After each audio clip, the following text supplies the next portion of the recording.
எல்லாத்துக்கும் வணக்கம். எல்லாம் சாப்பிட்டீங்களா? எல்லாம் என்ன பண்ணுறீங்க? நான் இப்போ தாங்க வேலை விட்டே வரேன். இந்த சமையல் வீடியோலாம் பார்த்திங்கன்னா எங்களால் எங்கள் வீடியோ வேலை இருந்துகிட்டே எங்களுக்கு வீடியோ எடுக்கவே டைம் இருக்காது. அந்த பாட்டு வீடியோலாம் பார்த்திங்கன்னா நாங்கள் ஹெட்ஃபோன் போட்டுட்டு எங்கள் சவுண்டில் அந்த மிஷின் சவுண்ட்லாம் கண்டிப்பாக எடுக்க முடியாது. ஹெட்ஃபோன் போட்டுட்டு அந்த 1 மணிக்கு சாப்பாடு டைமுக்கு தான் நாங்கள் இந்த மாதிரி போட முடியும்.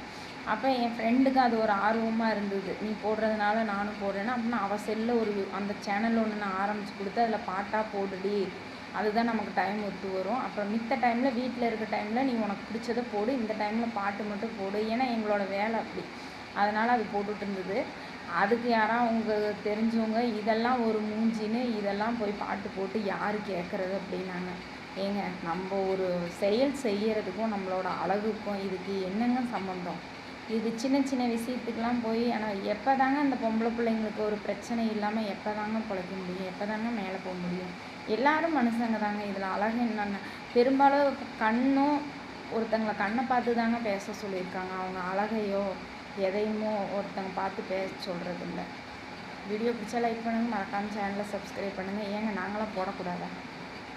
உங்கள் கருத்து என்னன்னு எனக்கு கமெண்டில் சொல்லுங்கள்.